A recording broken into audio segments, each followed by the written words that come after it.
Assalamualaikum warahmatullahi wabarakatuh. Waalaikumsalam warahmatullahi wabarakatuh. Apa kabar anak-anak? Baik, Bu.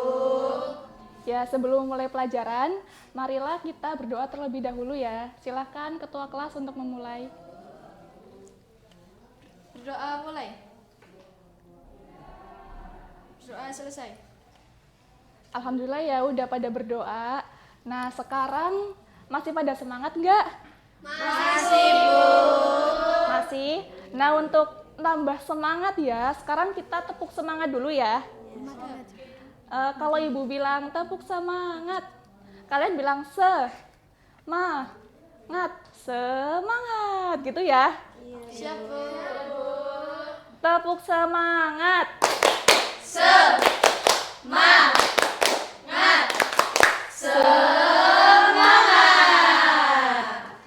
Oke, sebelum mulai pelajaran nih, ibu mau tanya ya.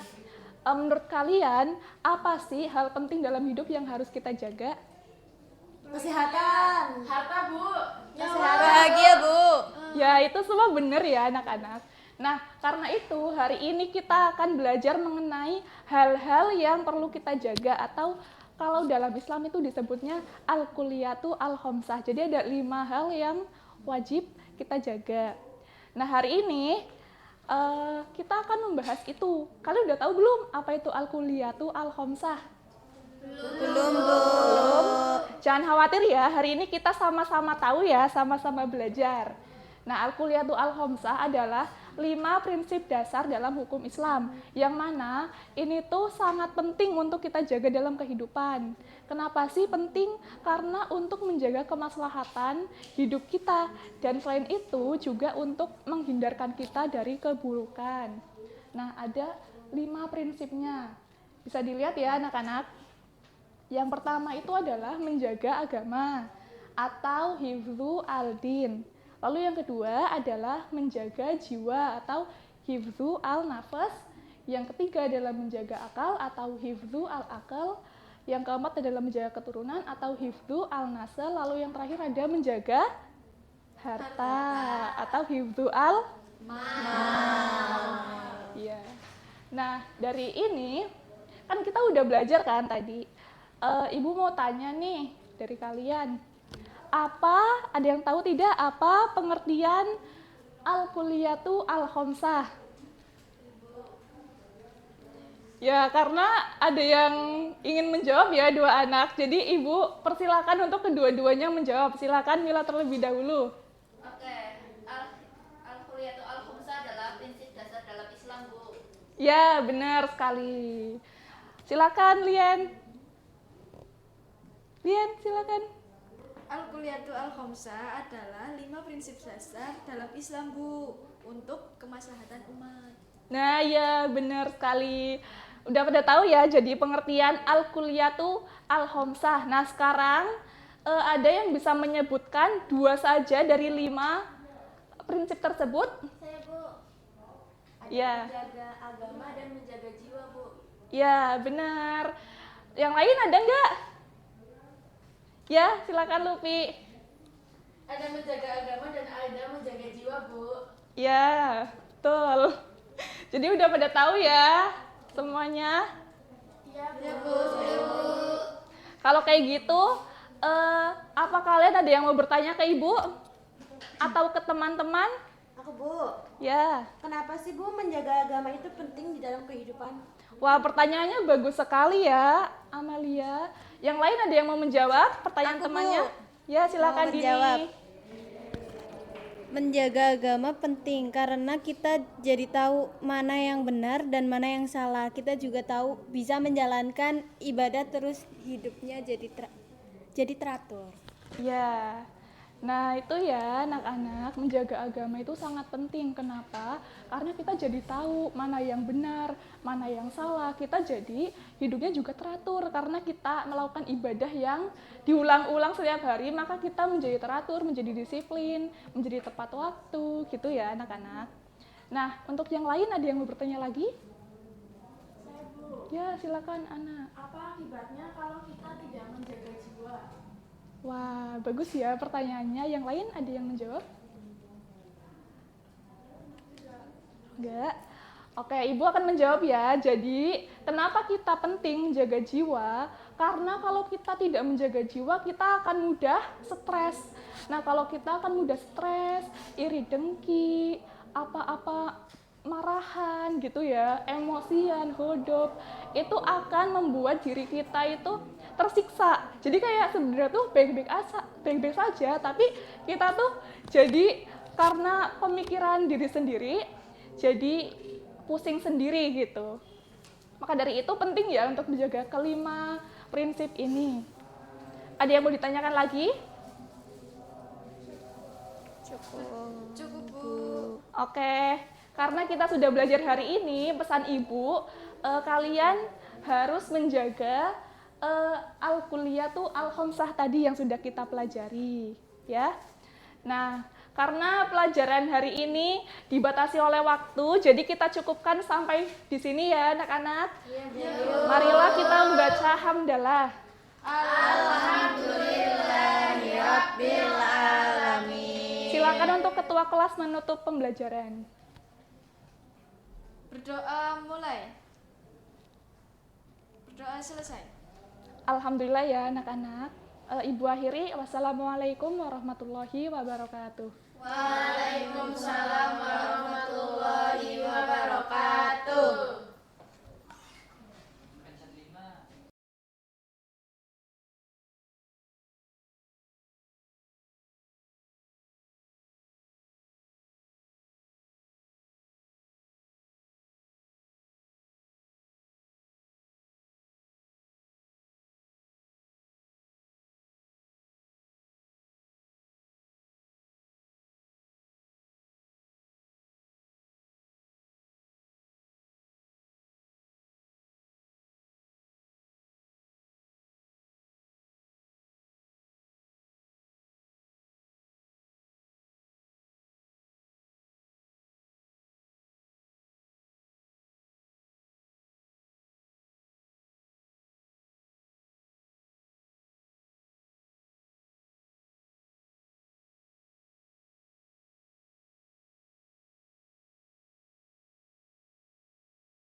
Oke, Assalamualaikum warahmatullahi wabarakatuh. Waalaikumsalam warahmatullahi wabarakatuh.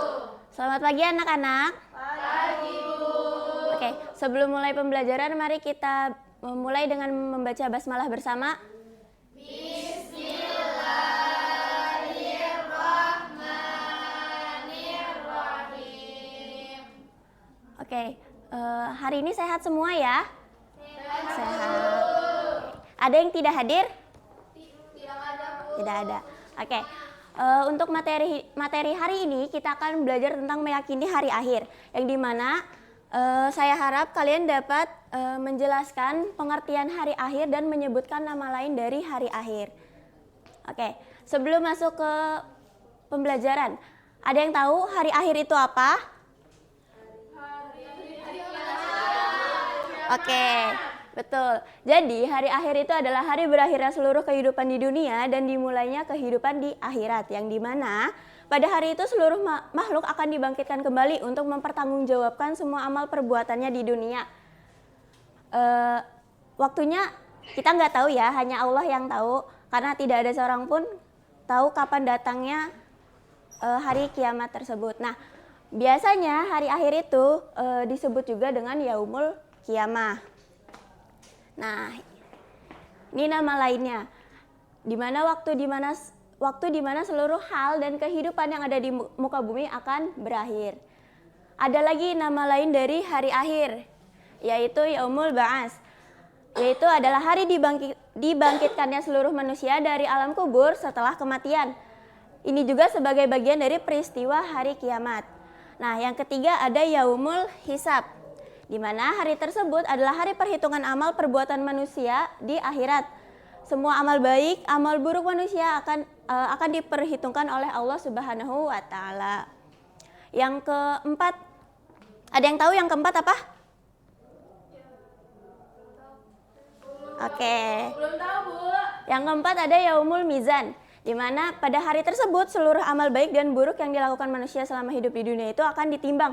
Kalau tadi kan diperhitungkan, sekarang ditimbang untuk menentukan tempatnya manusia di akhirat itu akankah di surga atau di neraka. Yang terakhir ada Yaumul Jaza. Nah, di sini adalah hari ketika seluruh manusia akan dikumpulkan untuk mempertanggungjawabkan semua perbuatan mereka selama hidup di dunia untuk menerima balasan yang setimpal. Bagaimana?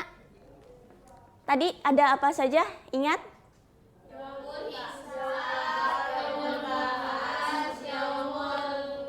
Nah, ayo. Iya. Oke, ini kayaknya masih ada yang lupa ya. Kita coba ingat-ingat kembali dengan main game gimana? Oke? Oke. Di sini saya punya puzzle yang bolong-bolong nih. Saya mau ada satu relawan yang membantu saya untuk mengisi bolong-bolong ini. Oke, Mbak Salsa. Maju.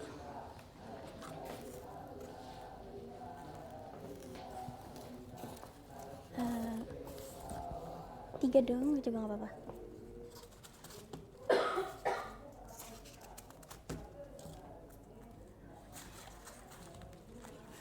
Mbak Anissa mau coba? Oke.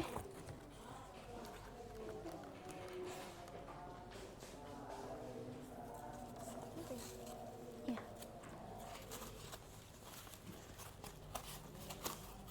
Sip. Oke, terima kasih Mbak Salsa dan Mbak Anissa. Kita cek bareng-bareng ya. Tadi Yaumul Qiyamah artinya benar hari kebangkitan? Betul. Oke. Di Yaumul Hisab artinya hari perhitungan amal perbuatan manusia, betul? Betul. Betul. Di hari kebangkitan manusia nama lain dari hari akhir Yaumul Ba'ats, betul? Betul. Terus di sini Yaumul Mizan artinya hari penimbangan amal baik dan buruk, betul? Betul.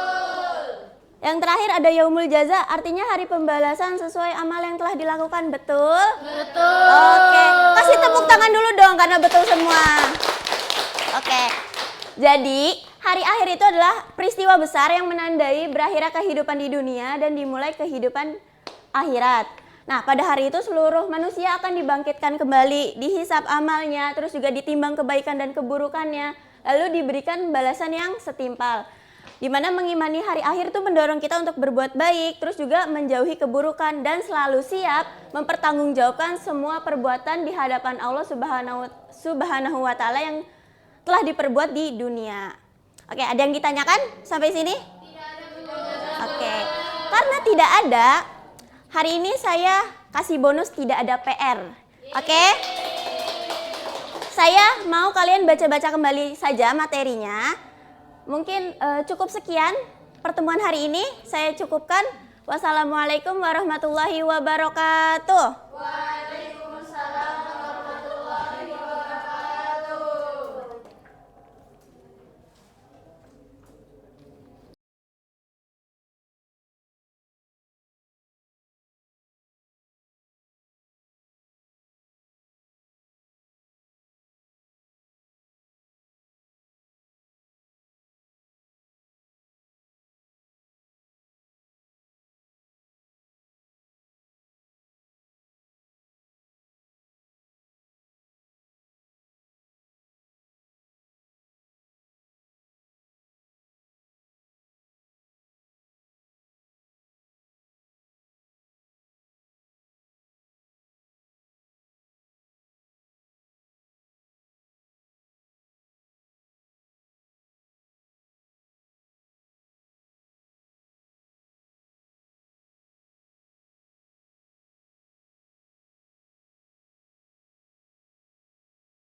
Bismillahirrahmanirrahim. Assalamualaikum warahmatullahi wabarakatuh. Waalaikumsalam warahmatullahi wabarakatuh. Bagaimana kabar kalian hari ini? Alhamdulillah, luar biasa. Allahu Akbar. sebelum kita mulai pelajaran, apakah hari ini hadir semua? Sebelum mulai pelajaran, minggu kemarin kita belajar tentang apa ya? Toleransi. Betul sekali, kita belajar tentang toleransi atau tasawuf. Untuk pada hari ini kita akan belajar lebih dalam lagi tentang toleransi antar umat beragama. Anak-anak, toleransi antar umat beragama adalah sikap hidup berdampingan secara damai dengan orang yang berbeda agama, dengan kita saling menghormati dan memberi kebebasan untuk menjalankan ibadahnya masing-masing. Toleransi di sini bukan berarti menyamakan semua agama ya, tetapi kita saling menghargai keyakinan orang lain dan tidak memaksa atau menekan mereka untuk mengikuti kepercayaan kita.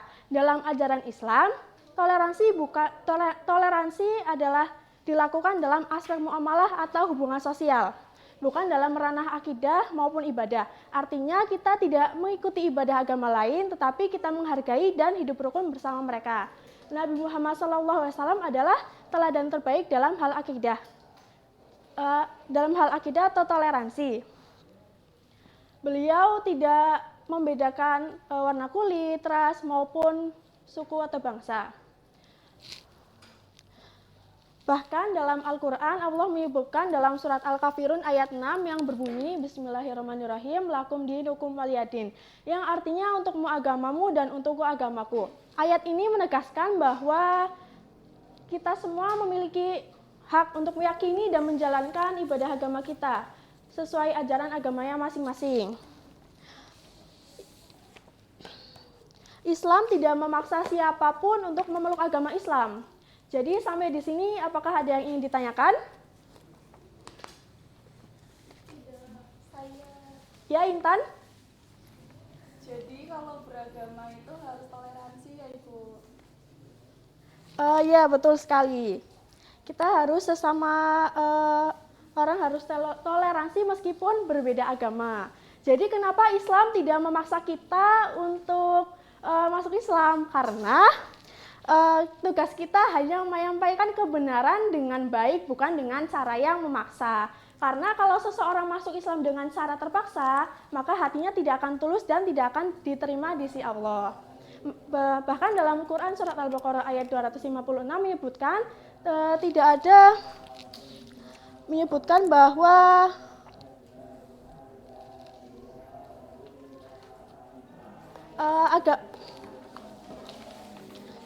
bahwa tidak ada paksaan dalam menganut agama. Artinya, keyakinan itu datang dari hati dan kesadaran diri, bukan dari paksaan.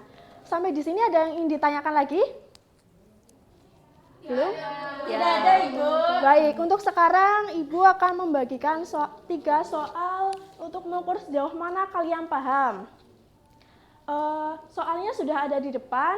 Kalian tulis jawaban masing-masing di kertas kalian ya, di buku kalian. Waktu mengerjakannya 3 menit.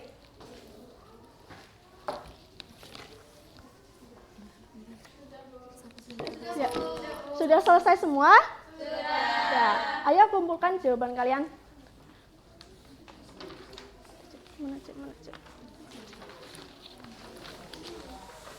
Baik, terima kasih ya sudah mengerjakannya dengan baik. Untuk selanjutnya Ibu akan membagi kalian ke dalam 2 kelompok. Setiap kelompok akan membahas tentang hal ini. Jadi kelompok pertama membahas tentang apa saja bentuk sikap toleransi yang bisa dilakukan di sekolah, dan kelompok 2 akan membahas tentang apa saja bentuk sikap toleransi yang bisa dilakukan di lingkungan sekitar. Waktu diskusinya 3 menit ya.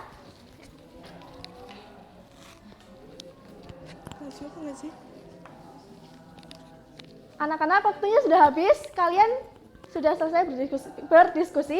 Sudah. Salah satu dari kalian membacakan hasil diskusinya di tempat duduk masing-masing saja. Ya. Ya, kelompok 2 dulu boleh. Di sini saya mulai dari kelompok 2 ya, Bu. Ya. Hasil diskusinya yang pertama ada membantu tetangga saat mereka mengadakan acara keagamaan seperti menjaga kebersihan. Yang kedua, tidak membuat keributan saat ada ibadah di rumah ibadah terdekat rumah. Yang ketiga, ikut menjaga keamanan saat ada perayaan hari besar agama tetangga. Yang keempat, tidak 5. Menghadiri undangan tetangga saat hajatan atau acara walaupun beda keyakinan. Ya, bagus sekali. Untuk kelompok selanjutnya, ya. Untuk hasil diskusi pertama, menghormati teman yang berbeda agama tanpa membedakan dalam berteman, memberi kesempatan teman untuk menjalankan ibadahnya tidak mengganggu saat berdoa, ketiga tidak memaksa kepercayaan kita kepada teman lain, dan keempat tidak menawarkan makanan, pakaian, dan kebiasaan yang berkaitan dengan agama teman lain. Ya. Luar biasa anak-anak, presentasi tadi menunjukkan bahwa kalian semua sudah paham apa saja bentuk toleransi di lingkungan sekolah maupun di lingkungan sekitar. Sampai di sini ada yang ingin ditanyakan lagi? Tidak. Alhamdulillah hari ini kita sudah belajar banyak ya tentang pentingnya toleransi antar umat beragama. Kita belajar bahwa toleransi berarti menghargai perbedaan, saling menghormati, dan hidup rukun bersama meskipun memiliki keyakinan yang berbeda. Jadi ingat ya anak-anak, toleransi ini bukan sekedar pengetahuan, tetapi harus kita terapkan dalam sikap dan perilaku sehari-hari, mau di kelas maupun di rumah dan di lingkungan sekitar. Untuk selanjutnya, Ibu akan memberikan tugas untuk pertemuan berikutnya. Tugas kelompok ya, kelompoknya masih sama seperti tadi. Tugas kelompoknya itu kalian membuat drama sikap toleransi antar umat beragama yang berdurasi 5-7 menit. Kalian boleh menggunakan properti sederhana apapun dan semua anggota kelompok wajib tampil ya. Penilaian akan dilihat dari isi cerita, ekspresi kalian saat tampil, dan kreativitas kalian saat menyampaikan pesan toleransi tersebut. Jadi kalian punya waktu 1 minggu untuk mempersiapkannya, jadi manfaatkan waktu dengan baik. Kita ya. Cukup untuk pertemuan hari ini, kita akhiri dengan membaca hamdalah bersama-sama.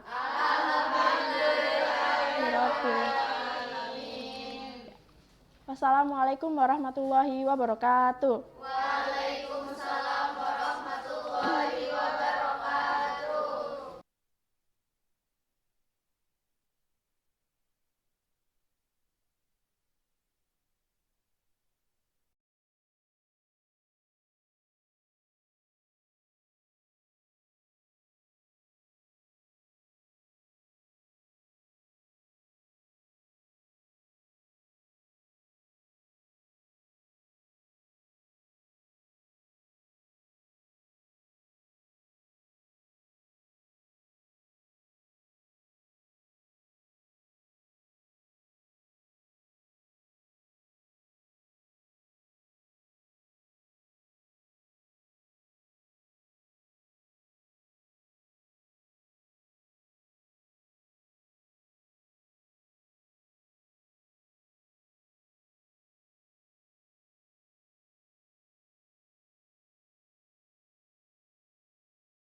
Assalamualaikum warahmatullahi wabarakatuh. Waalaikumsalam warahmatullahi wabarakatuh. Selamat pagi anak-anak. Oke, sebelum memulai pembelajaran pada pagi hari ini, alangkah baiknya kita berdoa terlebih dahulu ya. Berdoa mulai. Berdoa selesai. Oke, bagaimana kabarnya? Alhamdulillah, luar biasa. Allahu Akbar. Alhamdulillah. Ada yang tidak berangkat? Tidak ada Oke, berangkat semua ya. Nah, karena masih pagi nih, Ibu ada ice breaking, namanya tepuk semangat ya. Semua dimohon berdiri ya.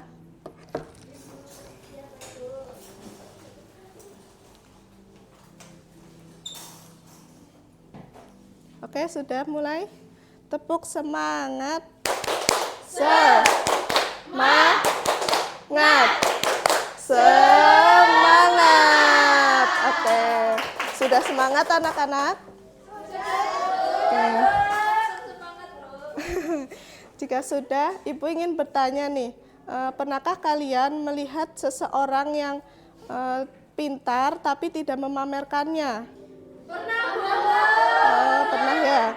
Nah, menurut kalian itu tuh termasuk sikap apa ya dalam Islam? Tawadhu. Ya, betul. Oh ya, betul. Jadi, hari ini kita akan mempelajari tentang tawadhu.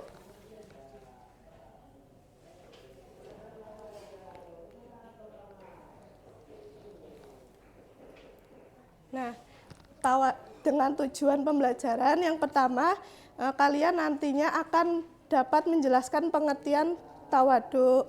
Terus yang kedua, kalian dapat menyebutkan contoh perilaku dari sikap tawaduk. Kemudian yang ketiga, kalian dapat menyebutkan dampak positif dari sikap tawaduk. Nah, materi yang pertama, pengertian tawaduk. Secara istilah, tawaduk artinya apa anak-anak? Ya, betul. Ya, betul. Nah, orang yang tawaduk ini selalu sadar bahwa dirinya itu sebuah kenikmatan yang didapatnya itu berasal dari Allah. Maka tidak pernah sedikit pun terbesit dalam hatinya seperti rasa sombong dan juga merasa lebih baik dari orang lain. Selanjutnya ada contoh perilaku. Yang pertama ada menghormati orang yang lebih tua. Kemudian yang kedua menghargai pendapat orang lain seperti tidak memotong pembicaraannya. Terus menghargai pendapat baik-baik mereka. Terus yang ketiga santun dalam berbicara seperti tidak berkata kasar ataupun menyombongkan diri sendiri. Yang terakhir ada dampak positif. Yang pertama menimbulkan rasa simpati. Yang kedua mempererat hubungan persaudaraan antara dirinya dengan orang lain. Nah, yang ketiga dapat mengangkat derajat diri sendiri dalam pandangan Allah. Nah, selanjutnya apakah ada yang ditanyakan? Tidak ada. Oke, jika tidak ada, Ibu akan membentuk kalian 2 kelompok ya. Nanti kalian berdiskusi untuk mencari satu contoh nyata di sekolah maupun di rumah ya.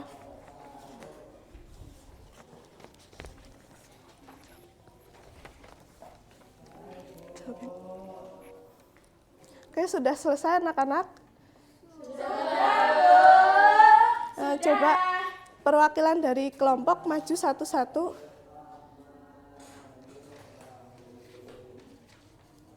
Ya.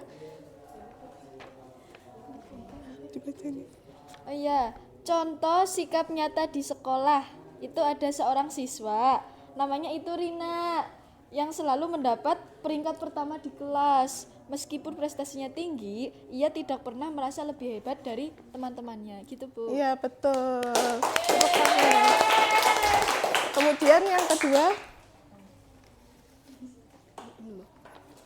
contoh nyata di rumah itu seorang keluarga yang memiliki rumah mewah, namun ketika ada acara pertemuan keluarga mereka lebih memilih menggunakan motor atau mobil sederhana agar tidak mencolok. ya tepuk tangan. Oke, Ibu rasa kalian sudah paham ya tentang materi tawadhu. Ada yang bisa menyimpulkan, Mbak Salsa? Ya. Jadi pengertian tawadhu itu rendah hati dan tidak sombong. Terus bentuk perilaku tawadhu itu menghormati orang yang lebih tua atau lebih pandai dan menghargai pendapat orang lain. Sedangkan dampak positifnya itu dapat menimbulkan rasa simpati akan dihormati secara tulus oleh pihak lain. Ya, terima kasih Mbak Salsa. Oke, kemudian sebelum Ibu tutup, ada yang ingin ditanyakan? Ibu cukupkan ya pertemuan pada pagi hari ini. Mari kita tutup dengan membaca hamdalah bersama-sama. Alhamdulillahirabbil alamin. Kurang lebihnya Ibu mohon maaf. Wassalamualaikum warahmatullahi wabarakatuh.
Bismillahirrahmanirrahim. Assalamualaikum warahmatullahi wabarakatuh.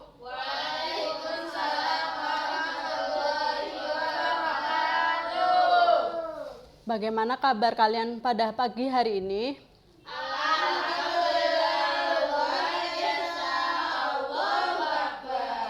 Baik, sebelum kita mulai pelajaran kita hari ini, mari kita baca basmalah bersama-sama. Bismillahirrahmanirrahim.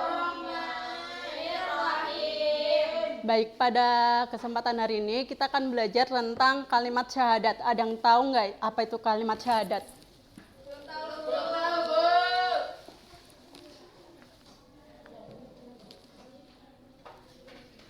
Jadi kalimat syahadat merupakan pernyataan atau pengakuan keimanan seorang muslim yang diucapkan dengan lisan, diyakini dalam hati, dan dibuktikan dengan perbuatan. Dalam Islam, syahadat merupakan pintu masuk menuju kehidupan sebagai seorang muslim. Nah, tanpa mengucapkan syahadat, seseorang itu belum dianggap memeluk agama Islam. Nah, kalimat syahadat itu terdiri ada dua bagian yang disebut syahadatain, yaitu syahadat tauhid dan syahadat rasul. Ada yang tahu nggak bunyi syahadat itu gimana?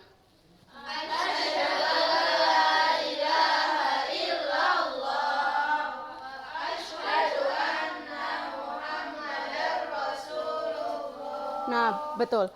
Nah, jadi di sini tuh ada dari kedua itu masing-masing ada maknanya.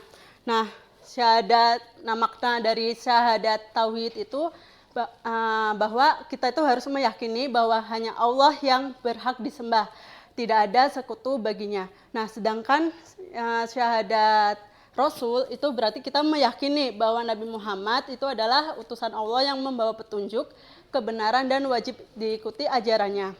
Nah, selanjutnya itu ada kedudukan syahadat.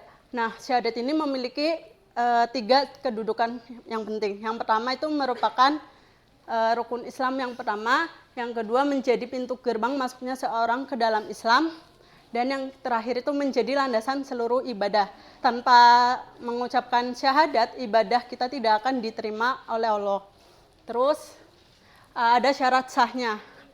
Yang pertama itu ada ilmu. Maksudnya itu kita itu memahami makna yang diucapkannya. Yang kedua yakin, kita itu tidak ragu sedikit pun terhadap kebenaran syahadat. Yang ketiga ikhlas, murni karena Allah bukan karena paksaan. Yang keempat jujur sesuai ucapan dengan keyakinan hati. Yang kelima cinta, kita mencintai Allah dan Rasulnya. Dan yang keenam taat atau mengikuti ajaran Islam dengan sepenuh hati. Nah, selanjutnya itu ada fungsi dan hikmah. Fungsi dari syahadat sendiri itu yang pertama itu sebagai identitas kita sebagai seorang muslim, yang kedua sebagai awal dari seluruh amal ibadah. Nah, hikmahnya sendiri itu ada menumbuhkan keyakinan dan keteguhan iman, ada mengajarkan bahwa hidup hanya untuk beribadah kepada Allah, dan menjadi motivasi untuk mengikuti teladan Nabi Muhammad SAW. Terus yang terakhir itu ada contoh penerapannya. Contoh penerapannya ini bisa dilakukan ketika kita menjalankan sholat 5 waktu dengan niat karena Allah. Yang kedua, menghindari perbuatan syirik atau menyekutukan Allah. Yang ketiga, mengikuti sunnah Rasulullah dalam kehidupan sehari-hari. Dan yang terakhir, menyebarkan kebaikan sesuai ajaran Islam.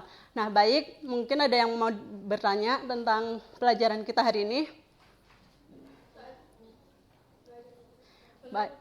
Baik, sebelum kita akhiri, Ibu mau bagi kalian dua kelompok untuk berdiskusi tentang mengenai pengertian syahadat dan maknanya. Nah, kelompok pertama itu akan berdiskusi tentang pengertian dari syahadat. Yang kedua itu makna dari syahadat itu sendiri. Nah, baik, kalian bisa berdiskusi. Apakah udah? Sudah, Bu. Baik, untuk kelompok pertama bisa memaparkan hasil diskusinya.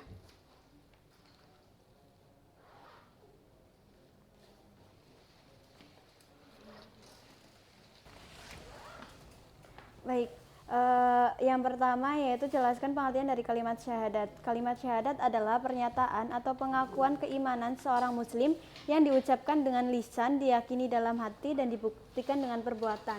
Baik, betul. Kelompok kedua.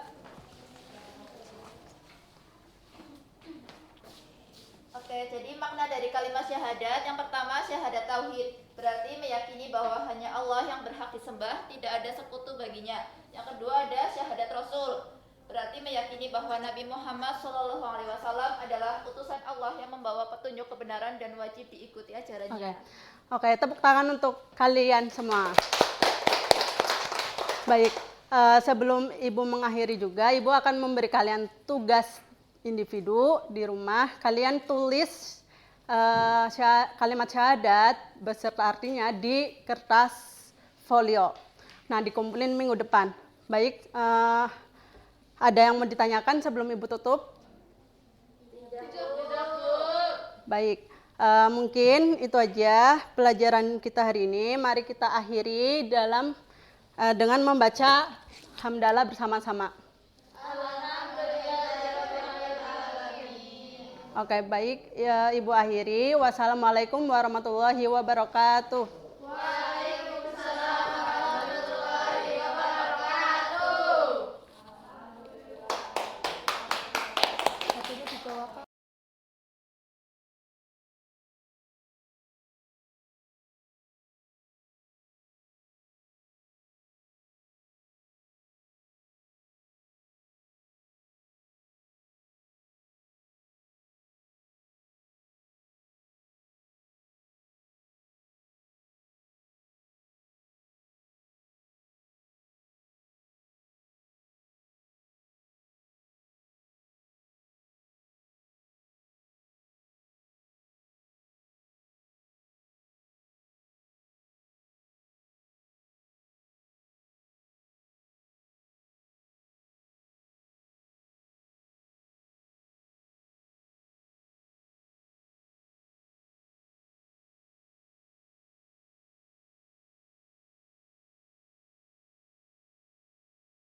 Bismillahirrahmanirrahim. Assalamualaikum warahmatullahi wabarakatuh.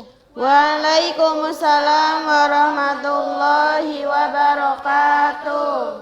Oke, sebelum memulai pembelajaran kita, alangkah baiknya kita untuk membaca basmalah bersama-sama.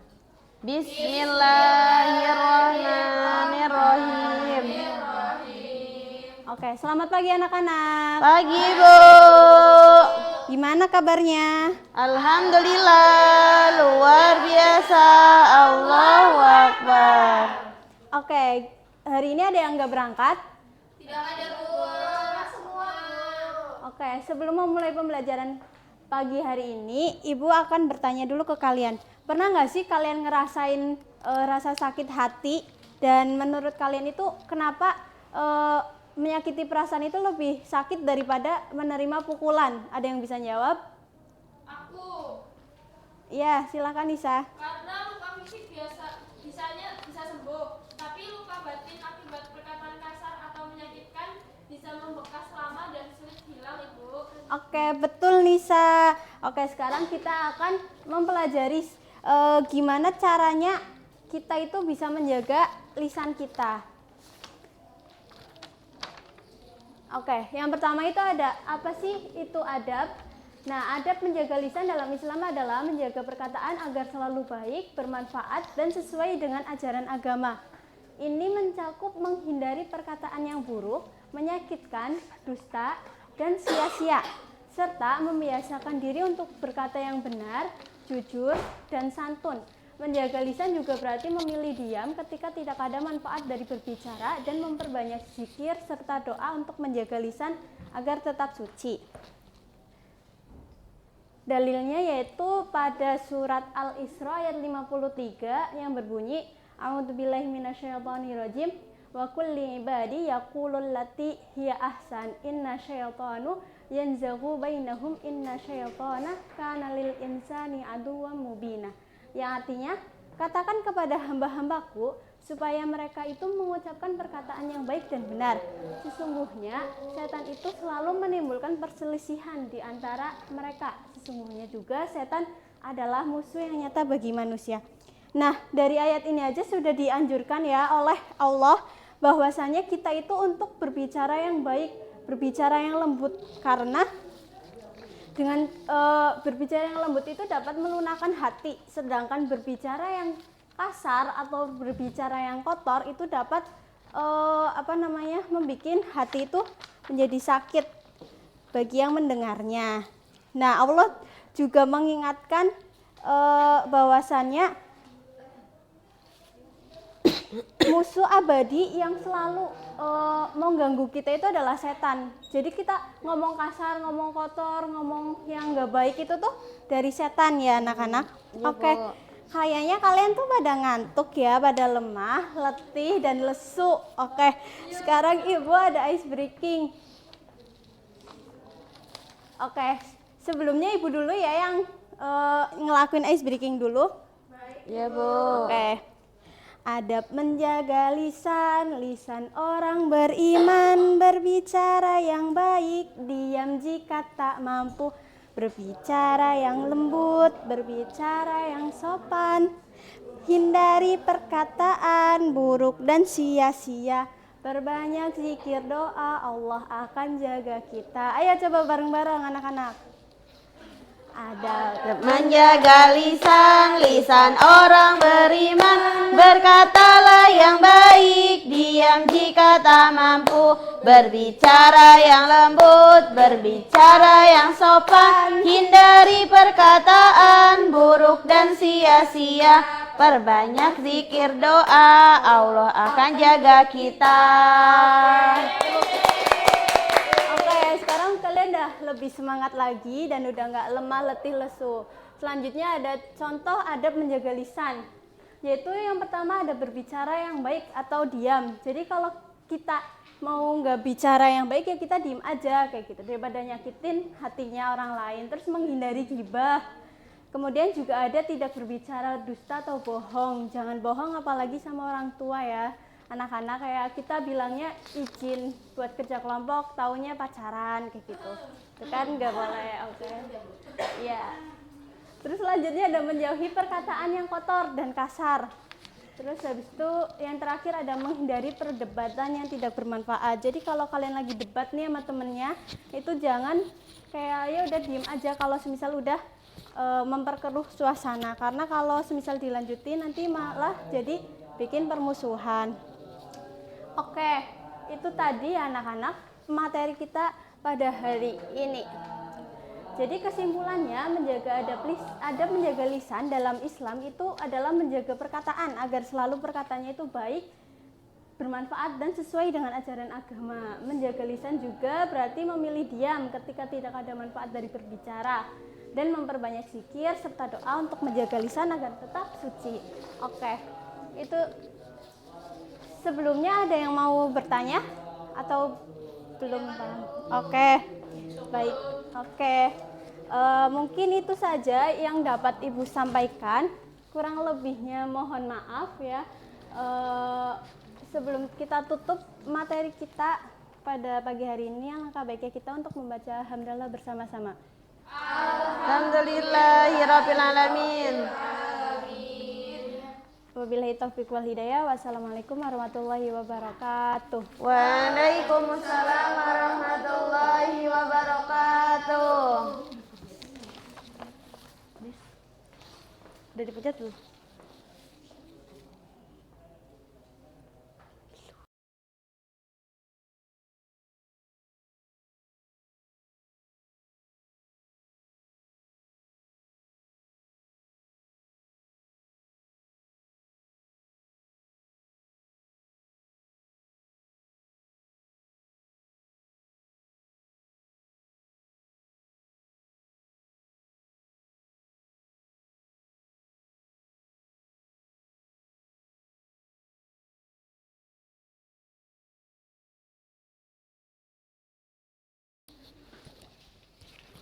Assalamualaikum warahmatullahi wabarakatuh. Waalaikumsalam warahmatullahi Baik anak-anak, untuk memulai pembelajaran pada pagi hari ini, alangkah baiknya kita membaca basmalah bersama-sama. Bismillahirrahmanirrahim. Sebelumnya ada yang nggak masuk nggak? Masuk semua? Oke.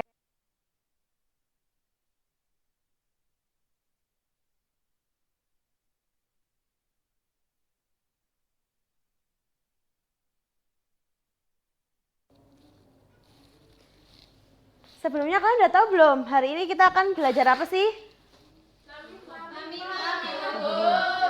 Kalian pernah kan melihat hubungan persahabatan itu hancur ya? Gara-gara perkataan seseorang nih, ada yang suka adu domba, itu gara-gara namimah ya. Sekarang kita akan mempelajari tentang namimah.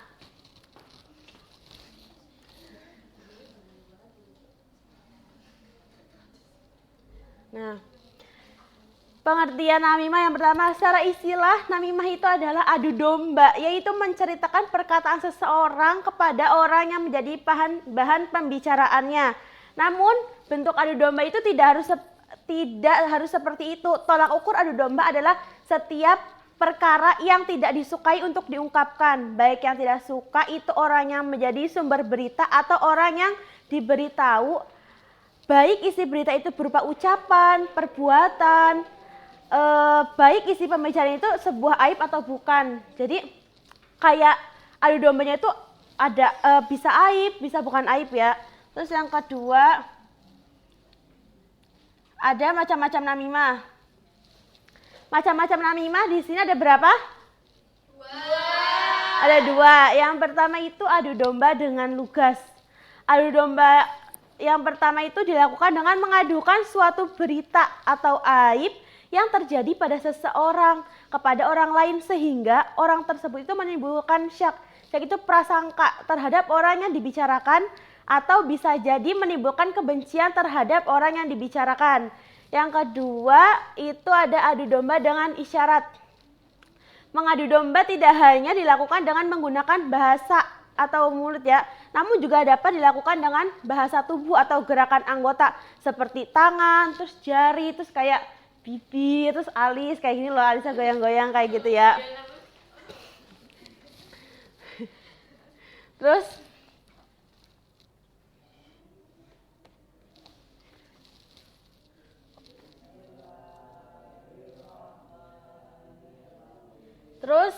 yang ketiga itu ada ciri-ciri namimah. Ciri-ciri namimah di sini cantumkan 4 ya. Yang pertama itu ada mengadukan atau mengatakan suatu berita atau aib yang terjadi kepada seseorang kepada orang lain, sehingga orang tersebut itu menimbulkan prasangka atau bisa jadi menimbulkan kebencian terhadap orang yang dibicarakan.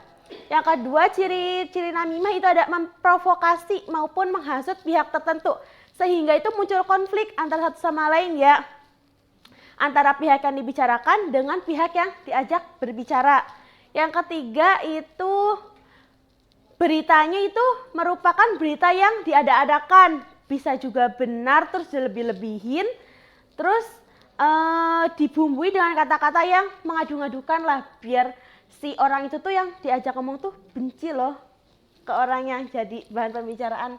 Terus yang terakhir ciri-ciri namimah itu berita yang disebarkan atau yang dilakukan itu dapat menimbulkan konflik antara orang satu dengan yang lainnya.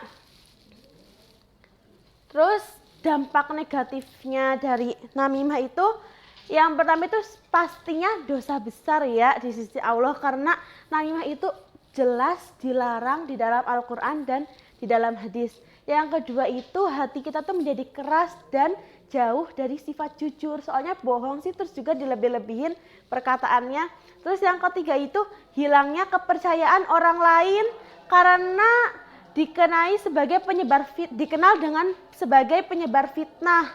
Soalnya omongannya juga nggak benar kan, suka dilebih-lebihin kan, jadi timbul fitnah. Habis itu yang keempat, mempermudah jalan kita menuju ke neraka. Naudzubillah ya anak-anak. Yang kelima itu menimbulkan permusuhan dan kebencian. Dengan namimah kadang ada yang persahabatnya itu jadi rusak gara-gara ada yang nggak suka lah sama dua sahabat itu. Terus bagaimana sih sikap kita sebagai seorang muslim terhadap namimah, yaitu yang pertama tidak mempercayainya karena orang yang melakukan adu domba adalah orang yang fasik. Tuh, kita jangan percaya, kan kita muslim ya, kita jangan percaya sama namimah kayak gitu ya. Terus yang kedua, melarangnya dari perbuatan tersebut, terus kita menasehatinya, dan kita harus paham isinya itu tuh benar apa enggak ya, itu dilebih-lebihin apa enggak ya sama faktanya ya. Terus yang ketiga itu membencinya karena Allah, sebab dia dibenci di sisi Allah. Membenci karena Allah itu hukumnya wajib. Tidak menjadikan berita itu sebagai alasan untuk memata-matai dan menyelidikinya untuk membuktikan kebenaran berita tersebut. Jadi kita juga jangan ikut terhasut oleh si adu domba itu ya anak-anak. Nah, baik, di sini Ibu ada tugas kelompok ya. Ini kelompok 1, ini kelompok 2. Bu kasih waktu 3 menit. Yang udah bisa dijawab? Sudah, Bu. Ya, boleh kelompok 1 dulu. Baca soalnya sama ini ya. Sebutkan 3 macam namimah yang sering terjadi di kehidupan sehari-hari. 1. Menyebarkan aib atau rahasia orang. 2. Mengadu domba antara dua pihak agar keduanya saling berselisih. 3. Mengajak teman kita untuk membenci orang lain dengan cara menceritakan keburukannya, Bu. Ya, bagus ya kelompok 1 diskusinya. Kelompok 2 ya bisa disampaikan? Ya, apa saja dampak negatif namimah bagi diri sendiri maupun orang lain? Yang Ya. pertama, merusak persaudaraan dan persahabatan. Ya. Yang kedua, menimbulkan permusuhan dan kebencian. Yang terakhir, menghilangkan kepercayaan antar individu. Baik, semuanya bagus ya diskusinya.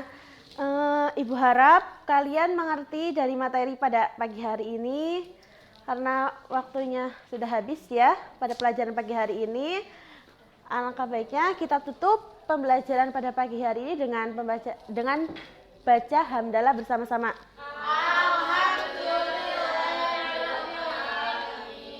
Terima kasih. Wassalamualaikum warahmatullahi wabarakatuh.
Bismillahirrahmanirrahim. Assalamualaikum warahmatullahi wabarakatuh. Waalaikumsalam warahmatullahi wabarakatuh. Selamat pagi anak-anak. Pagi, Bu.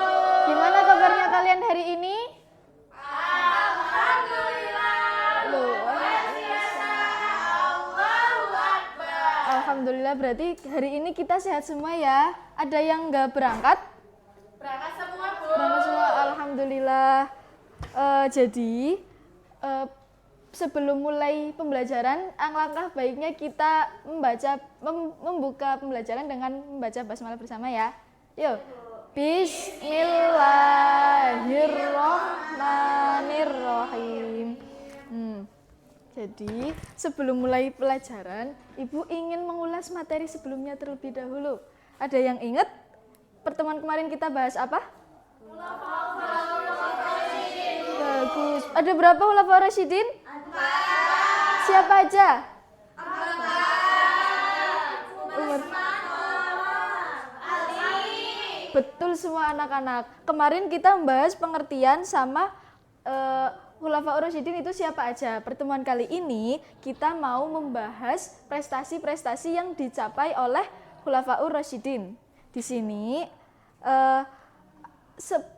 Ibu minta tolong kalian dalam pembelajaran ini diperhatikan ya, karena Ibu berharap pembelajaran kali ini membuat kalian bisa menjelaskan prestasi Khulafaur Rasyidin dan juga menyebutkan Khulafaur Rasyidin gitu. Prestasi Khulafaur Rasyidin. Oke, kita mulai pembelajaran. Ibu mau pembelajaran kali ini itu bukan Ibu yang menjelaskan, tapi kalian yang berdiskusi. Jadi Ibu minta kalian menjadi 4 kelompok. Kelompok 1 Mbak Amal Badini, kelompok 2 Nisa sama Salsa, kelompok 3 1 2 3 ini ya. Kelompok 4 1 2 3. Nah, lalu setelah itu kalian mendiskusikan masing-masing Khulafaur Rasyidin. Kelompok pertama nanti Abu Bakar As-Siddiq, lalu yang kedua kelompok 2 Umar bin Khattab, kelompok 3 Ali bin Abi Thalib, Utsman bin Affan, kelompok 4 Ali bin Abi Thalib. Tuh. Lalu setelah kalian berdiskusi, nanti kalian membuat peta konsep mini. Peta konsep mini tahu ya kan teman-teman? Tahu. Nah, nanti dibuat di selembar kertas yang nanti Ibu bagikan. Nanti setelah itu kalian presentasikan satu anak satu maju ke depan. Paham? Paham. Oke. Silakan ya.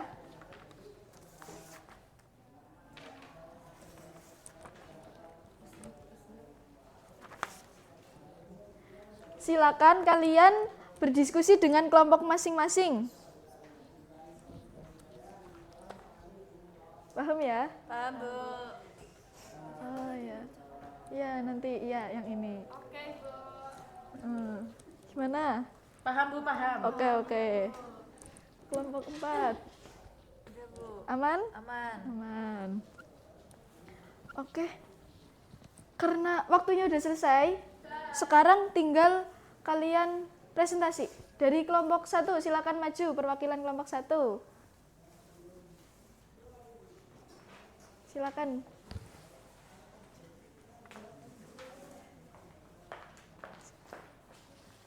Ya. Ya, yang pertama Abu Bakar As-Siddiq, yaitu menumpas kelompok pembangkang seperti Muslim tidak zakat dan Nabi palsu. Nah, yang kedua ada kodifikasi Al-Quran, pengumpulan Al-Quran atau teksnya. Yang ketiga perluasan wilayah Islam.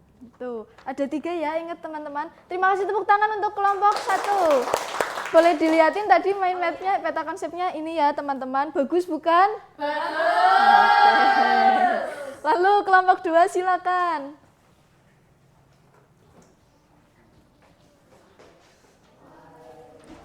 Sambil dilihatin ya peta konsepnya.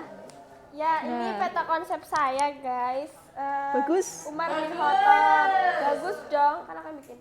Yang pertama itu perluasan wilayah Islam pada saat itu tuh udah sampai Suriah, Persia sama Mesir. Terus mengatur administrasi dan keuangan pemerintahan. Yang ketiga itu menetapkan kalender Hijriah. Yang keempat membentuk Dewan Pemilihan Khalifah. Oke, baik, tepuk tangan. Kelompok 3, Usman. Aku. Sambil dilihatin peta konsepnya. Wah, bagus ya teman-teman ya. Dari kelompok aku. Ya. Bagus kan? Bagus? Ya. Bagus, Lanjut. Apa aja? Ini dari Utsman bin Affan. Yang pertama ada renovasi Masjid Nabawi. Yang kedua ada membukukan Mushaf Al-Quran. Yang ketiga ada perluasan wilayah Islam. Yang keempat ada pembentukan Angkatan Laut. Bentar, Mbak Anissa, kalau yang di depan lagi menjelaskan, tolong diperhatikan ya. Iya Ibu, maaf. Jangan diulangi lagi, oke? Oke. Baik. Udah, tepuk tangan untuk kelompok 3. Lanjut kelompok 4. Ya, jadi ini hasil peta konsep dari kelompok Bagus. Iya. kami. Keren ya? Ada bulut-bulutnya. Oke, lanjut. Oke. Jadi di sini ada prestasi Ali bin Abi Thalib. Yang pertama membenahi keuangan negara atau Baitul Mal. Yang kedua ada mengganti pejabat yang kurang cakap. Yang ketiga ada pembangunan kota Kufa atau pusat pengembangan ilmu. Yang keempat ada mengembangkan ilmu nahwu. Baik, terima kasih. Silakan kembali ke tempat. Tepuk tangan. Jadi, Ibu rasa setelah kalian berdiskusi, ini kalian sudah paham semua ya sama materi kita? Pokoknya, setelah kita tahu apa aja prestasi yang dicapai oleh Khulafaur Rasyidin, Ibu harap kita bisa mencontoh mereka dalam semangat mereka memperjuangkan Islam, dalam mereka pengembangan ilmu pengetahuan dan sebagainya. Siap anak-anak? Siap. Bagus. Sekian dari Ibu. Pembelajaran dari ini Ibu cukupkan. Banyak salah mohon maaf. Terima kasih atas waktunya ya. Sekian. Wassalamualaikum warahmatullahi wabarakatuh. Waalaikumsalam warahmatullahi wabarakatuh.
Oke.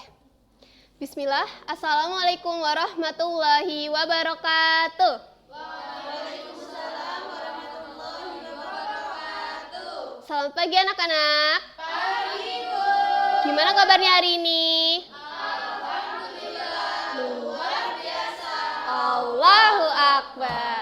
Oke, sebelum kita mulai pembelajaran hari ini, mari kita berdoa terlebih dahulu ya. Mari kita baca basmalah bersama-sama. Bismillahirrahmanirrahim. Hari ini ada yang tidak berangkat? Berangkat semua. Oke, alhamdulillah. Ya. Baik, hari ini kita akan belajar mengenai adab berpakaian. Coba lihat pakaian kalian, kira-kira sudah menutup aurat belum? Sudah. Oke, kalau sudah, Ibu tanya ya, apa sih itu aurat Mbak Dini? Sesuatu yang memalukan kalau dilihat, Bu. Oke, betul. Mbak Aliza? Sesuatu yang harus ditutupi, Bu. Oke, iya betul. Kita bahas bareng-bareng ya. Oke, pengertian aurat. Pengertian aurat secara bahasa yaitu aib, malu, dan buruk. Secara istilah yaitu bagian tubuh manusia yang wajib ditutupi dan dilarang untuk diperlihatkan. Dan hukumnya bagi yang memperlihatkan aurat secara sengaja yaitu haram dan akan mendapatkan dosa. Jadi kita harus senantiasa untuk menutup aurat kita dimanapun kita berada. Oke, kita masuk pada batasan aurat. Batasan aurat laki-laki sama perempuan itu berbeda-beda ya anak-anak. Coba kalau dari batasan aurat laki-laki itu dari pusar hingga lutut. Kalau perempuan itu seluruh. Iya, betul sekali. Berarti pakaian yang kita kenakan hari ini sudah termasuk pada pakaian yang menutup aurat. Oke. Selanjutnya kita masuk pada cara berpakaian. Sebentar ya. Nah, cara berpakaian sesuai syariat Islam itu ada 4 ya. Yang pertama, hendaklah berpakaian yang menutupi seluruh aurat. Jadi kita harus berpakaian menutup aurat, jadi tidak boleh yang terbuka seperti itu. Yang kedua, pakaiannya itu harus tebal, tidak tipis dan tidak nerawang. Kalau misalnya nerawang, kita sama aja memperlihatkan aurat kita dengan secara tidak sengaja. Lalu yang ketiga yaitu berpakaian yang longgar dan tidak ketat. Kalau misalkan ketat, berarti lekuk tubuh kita terlihat. Lalu yang keempat yaitu tidak berpakaian menyerupai lawan jenis. Contohnya nih, cowok pakai rok, boleh nggak sih? Enggak. Ataupun sebaliknya, cewek pakai kopiah atau pakai baju koko, boleh nggak? Nggak boleh ya. Iya, jadi kita harus mengikuti cara berpakaian sesuai syariat Islam ini. Oke, kita lanjut ya. Yang keempat yaitu hikmah berpakaian sesuai syariat. Nah, hikmah berpakaian sesuai syariat itu memiliki hikmah dan manfaatnya. Yang pertama, ayo kita baca bareng-bareng. Yang pertama, kedua, ketiga, menjaga pandangan, keempat, terhindar dari penyakit tertentu, dan yang kelima terakhir. terhindar dari azab Allah. Oke, yang kelima ini adalah hikmah yang paling luar biasa ya, di mana terhindar dari azab Allah. Oke, sebelum itu Ibu di sini mau memberikan gambar nih untuk kalian berdiskusi bareng-bareng. Oke, menurut kalian gambar ini sudah sesuai dengan syariat Islam nggak berpakaiannya? Sudah. Oke, coba Mbak Ana sebutkan alasannya. Bajunya longgar, Bu. Iya betul, ini bajunya longgar ya, tidak ketat ya, dan juga tidak nerawang. Terus ada yang mau menyebutkan lagi? Aku kerudungnya menutup dada. Iya, ini pakaiannya, kerudungnya sudah menutup dada. Iya betul sekali, berarti pakaian ini sudah sesuai syariat Islam. Oke, selanjutnya gambar kedua. Menurut kalian ini udah sesuai syariat Islam belum pakaiannya? Kenapa tuh alasannya Mbak Intan? Iya, betul. Jadi pakaiannya ini ketat ya, dari bajunya, celananya, memperlihatkan lekukan tubuh dia, lalu kerudungnya tidak menutup dada. Iya, betul sekali. Oke, sampai sini ada yang mau ditanyakan terlebih dahulu, apakah sudah paham semua? Sudah paham, Bu. Oke, kalau misalkan sudah paham semua, hari ini kita belajar apa saja ya tadi? Yang pertama, pengertian aurat. Kedua, batasan aurat. Ketiga, cara berpakaian. Dan yang keempat yaitu hikmah berpakaian sesuai syariat. Oke, kalau misalkan tidak ada yang mau ditanyakan, cukup sekian dari Ibu. Wassalamualaikum warahmatullahi wabarakatuh.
Mundur Devek.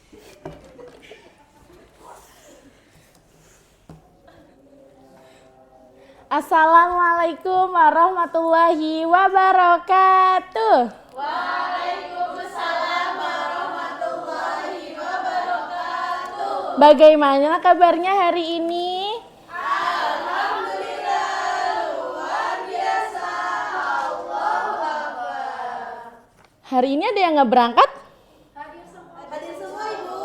Hadir semua. Di sini ada yang tahu nggak kita mau belajar tentang apa? Sebelumnya ada yang tahu apa arti nikah? Oh, betul semua ya. Ibu jelasin lagi ya. Pernikahan adalah salah satu ibadah yang paling utama dalam pergaulan masyarakat agama Islam dan masyarakat. Pernikahan bukan saja merupakan satu jalan untuk membangun rumah tangga dan melanjutkan keturunan. Pernikahan juga dipandang sebagai jalan untuk meningkatkan ukhuwah Islamiyah dan memperluas serta memperkuat tali silaturahmi di antara manusia. Secara etimologi bahasa Indonesia, pernikahan berasal dari kata nikah yang kemudian diberi imbuhan awal per dan akhiran an. Pernikahan dalam Kamus Besar Bahasa Indonesia berarti diartikan sebagai perjanjian antara laki-laki dan perempuan untuk menjadi suami istri. Pernikahan dalam Islam juga berkaitan dengan pengertian mahram atau muhrim dalam Islam dan wanita yang haram dinikahi. Jadi pernikahan itu pertemuan antara laki-laki dan perempuan dan melakukan ijab kok? Betul. Yang kedua ada manfaat dan hikmahnya. Jadi semua perbuatan itu ada manfaat dan ada hikmahnya. Yang pertama, menjadikan hidup tenang dan tentram karena terjalinnya rasa cinta dan kasih sayang di antara sesama. Yang kedua ada terhindar dari perbuatan maksiat. Dengan adanya pernikahan maka seseorang dapat menyalurkan naluri seksualnya ke jalan yang benar, halal dan diridhoi oleh Allah Subhanahu wa taala.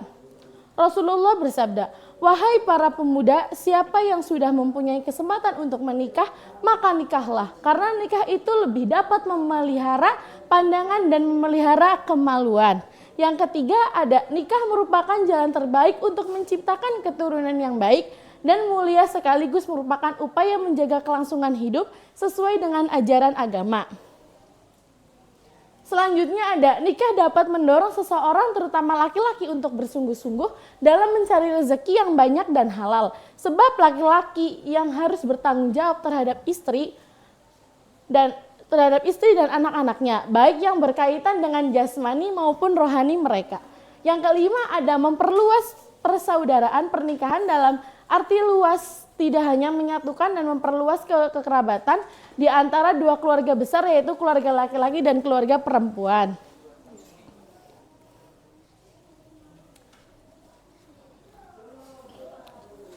Di sini Ibu ada sedikit motivasi ya buat kalian. Jangan pernah menyerah saat hidup memberi kita 100 alasan untuk bersedih dan menangis. Jangan pula menyerah ataupun berkeluh kesah dengan keadaan hidup kita sekarang. Sebab apa yang sekarang kita anggap kurang biasanya jadi sangat berlebih bagi orang lain yang nasibnya kurang beruntung dibandingkan dengan kita. Jadi kalian sudah paham apa itu arti pernikahan? Di sini Ibu mau bertanya, apakah hikmah dari pernikahan? Ada yang bisa menjawab? Saya Ibu. Ya Mbak Amal silahkan. Menjadikan hidup tenang dan tentram karena terjalinnya antara cinta dan kasih sayang di antara sesama. Terus ada lagi Bu, memperluas persaudaraan. Pernikahan itu bisa tidak hanya menyatukan dan memperluas kekerabatan saja. Berarti Mbak Amal tadi memperhatikan ya.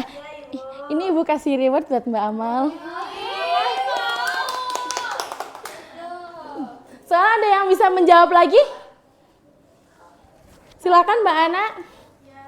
Manfaatnya terhindar dari perbuatan maksiat. Tepatnya dengan adanya pernikahan, maka seseorang dapat menyalurkan naluri seksualnya ke jalan yang benar, halal dan diridhoi oleh Allah. Berarti Mbak Ana mendengarkan ya, jawabannya sangat benar sekali. Ini Ibu juga kasih reward buat Mbak Ana. Selanjutnya, ada yang bisa menjelaskan lagi? Ya, jadi yang terakhir itu adalah memperluas persaudaraan. Pernikahan dalam arti luasa tidak hanya menyatukan dan memperluas kekerabatan di antara dua keluarga besar yaitu keluarga laki-laki dan keluarga perempuan. Berarti Mbak Mila, Mbak Amal, Mbak Ana tadi memperhatikan ya Ibu menjelaskan. Ini ada reward buat Mbak Mila.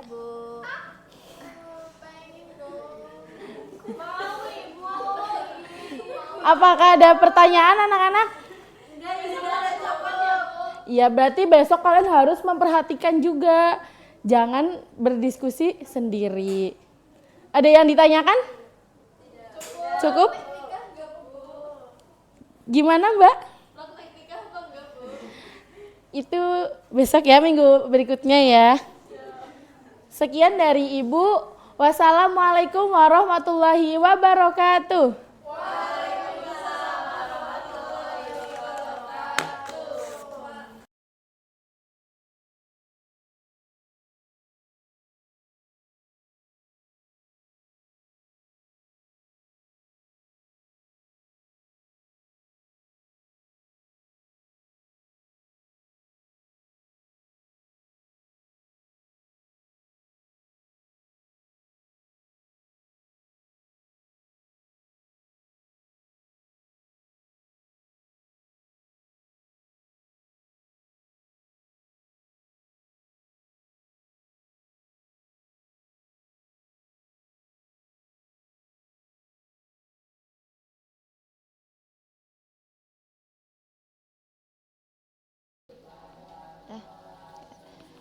Bismillahirrahmanirrahim. Assalamualaikum warahmatullahi wabarakatuh. Waalaikumsalam warahmatullahi wabarakatuh. Selamat pagi anak-anak. Pagi, Bu. Gimana kabarnya hari ini? Alhamdulillah, luar biasa. Allahu Akbar. Alhamdulillah. Ya, sebelum memulai pelajaran, alangkah baiknya kita membaca doa basmalah bersama. Bismillahirrahmanirrahim. Yang selanjutnya Ibu absen terlebih dahulu ya. Lin? Hadir. Dini? Oke, hadir semua ya. Alhamdulillah. Sebelumnya udah pada tahu kita akan belajar apa hari ini? Untuk hari ini, Ibu akan mengajak kalian belajar tentang tata cara penyembelihan hewan kurban yang benar dan sesuai syariat Islam. Ya, agar pembelajaran kita berjalan nyaman, pastikan kursi silakan dirapikan dan barangkali ada sampah di bawah meja, tolong diambil. Cukup ya, oke. Sebelum kita mulai, kita harus mengetahui terlebih dahulu apa itu penyembelihan hewan. Jadi penyembelihan hewan adalah memutus jalan makan, minum, dan nafas, dan urat pada leher hewan yang disembelih dengan pisau atau alat lain yang tajam sesuai dengan ketentuan syara. Ya, jadi siapa di antara kalian yang pernah melihat proses penyembelihan hewan secara langsung? Silakan ceritakan, Mbak Salsa. Oke, bagaimana perasaan kamu ketika melihat proses penyembelihan itu? Agak sedikit takut, Bu, pas itu soalnya mengerikan. Oke, jadi wajar ya kalau misal merasa seperti itu. Nanti Ibu akan jelaskan terkait tata cara penyembelihan hewan kurban. Bu, Gimana? apakah penyembelihan hewan kurban itu harus dilakukan dengan cara khusus? Oke, betul. Jawabannya iya ya. Jadi penyembelihan hewan kurban itu harus sesuai aturan agama dan agar hewan tersebut tuh halal dan halal sesuai ketentuan syara. Oke.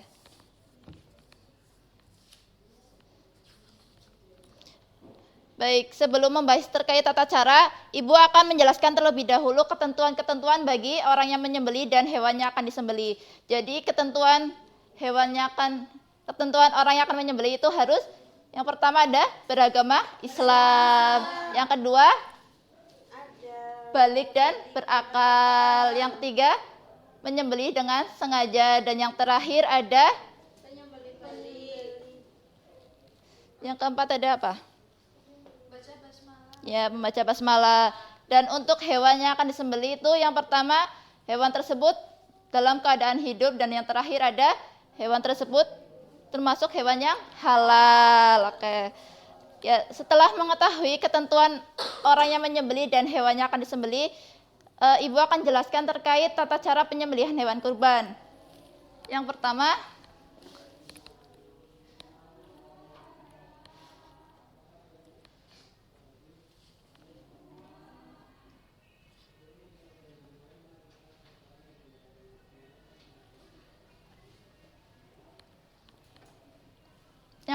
itu ada menyiapkan lubang penampung darah. Yang kedua, hewan yang akan disembelih dihadapkan ke kiblat, lambung kiri di bawah.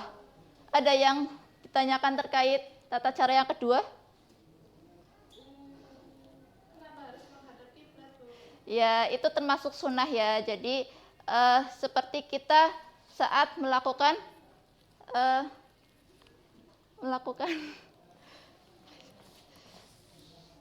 saat kita beribadah, termasuk penyembelihan. Yang ketiga ada kaki hewan dipegang kuat-kuat atau diikat, kepalanya ditekan ke bawah.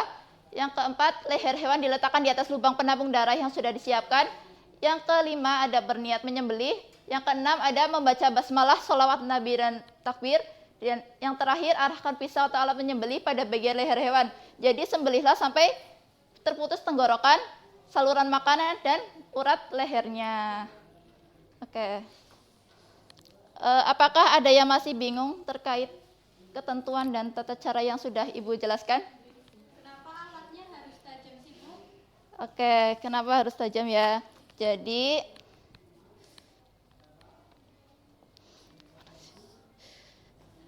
karena alat tajam memastikan proses pemotongan cepat dan halus sehingga hewan tersebut tidak lama merasakan sakit. Jadi kalau misal alat itu tumpul, hewan tersebut akan kesakitan lebih lama dan itu tidak diperbolehkan.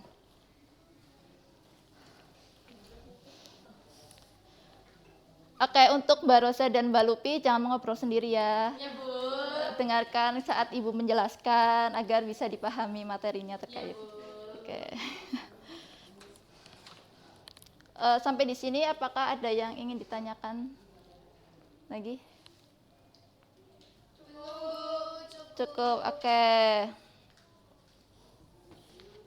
Ya, sekarang Ibu ingin mengingatkan bahwasannya selama nanti praktek kita harus menjaga ketertiban dan keselamatan bersama. Tidak boleh berlari-lari atau bercanda di area penyembelihan. Jadi kalau misal ada yang melanggar, Ibu akan beri teguran agar itu bisa demi keselamatan bersama.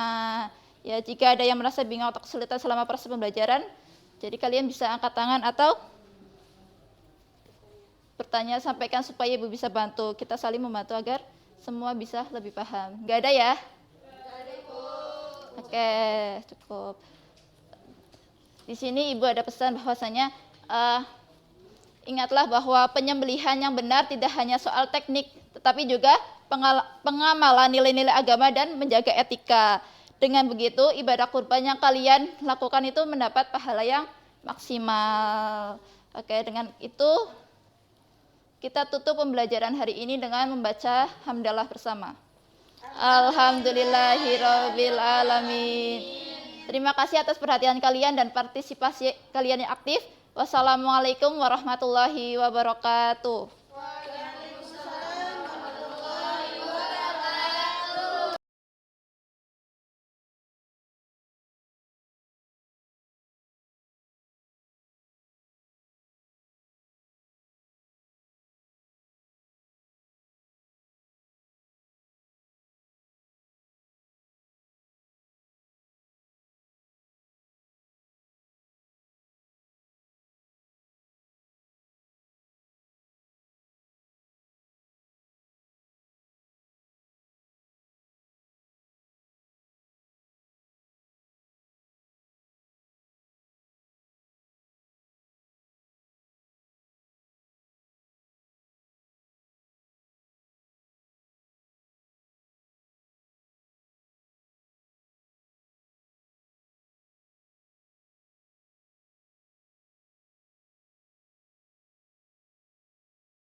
Ya, bismillahirrahmanirrahim. Assalamualaikum warahmatullahi wabarakatuh.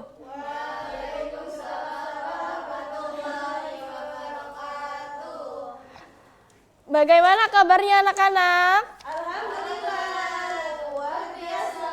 Allahu Akbar. Ya, hari ini ada yang nggak masuk? Berangkat semua, alhamdulillahirabbil alamin. Ya, terus ya, sebelum memulai pembelajaran, Ibu mau menyampaikan tujuan dari pembelajaran. Nah, pembelajaran hari ini itu ada adab makan dan minum dalam Islam. Tujuan pembelajarannya yaitu Ibu harap kalian bisa menjelaskan adab makan dan minum sesuai dengan ajaran Islam, lalu bisa mendemonstrasikan atau mempraktekkan urutan adab makan dan minum dengan benar. Lalu kalian juga bisa menerapkan adab makan dan minum di kehidupan sehari-hari. Oke, hari ini ada yang tahu apa adab dan minum itu apa aja? Oke, belum ada ya yang tahu. Jadi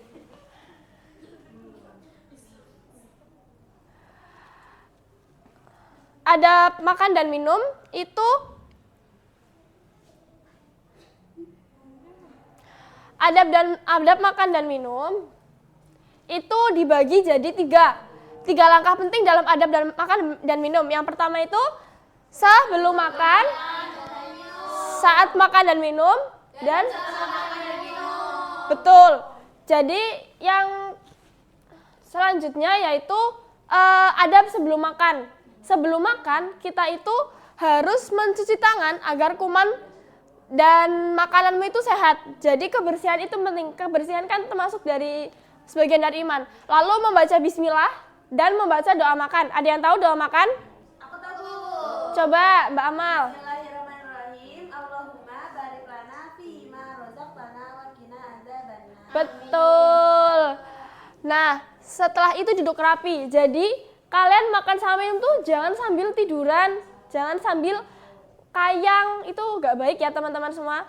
Makan itu sambil duduk rapi, dan itu juga disunahkan oleh Rasulullah.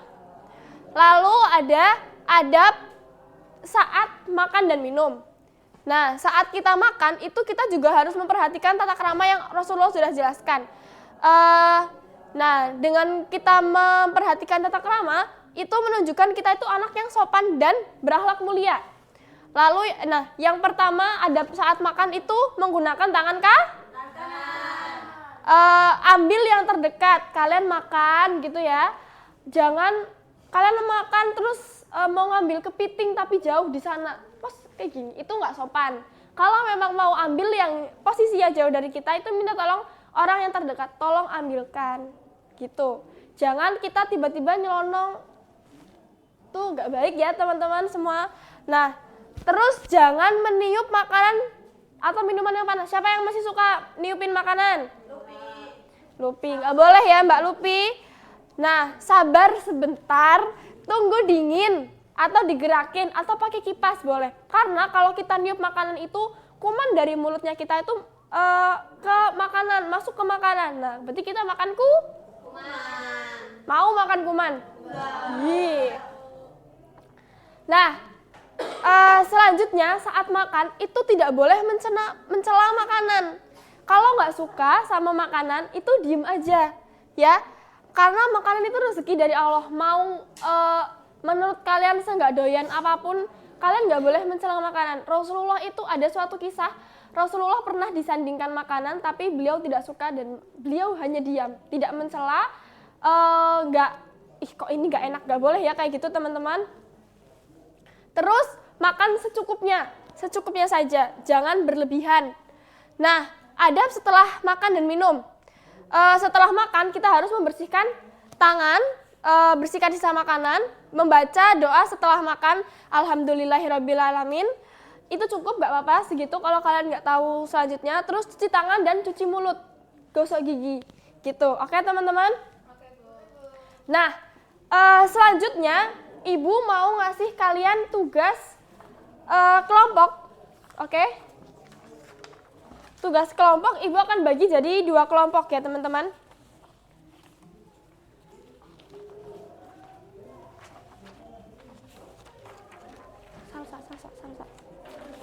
Ya, kelompok ada do dan don.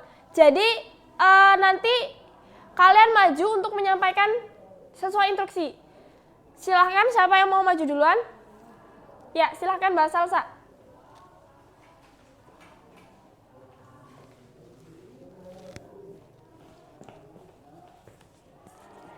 Oke, untuk gambar pertama, anak laki-laki dengan peci sedang makan. Alasannya, anak ini digambar sedang makan menggunakan tangan kanan. Dalam Islam, makan dan minum disunahkan menggunakan tangan kanan. Anak ini juga tenang dan rapi. Gambar kedua, anak perempuan berhijab sedang makan. Alasannya, anak perempuan ini makan dengan sopan menggunakan tangan kanan dan duduk dengan rapi di meja makan. Ya, terima kasih Mbak Salsa. Silahkan Mbak Mila. Oke.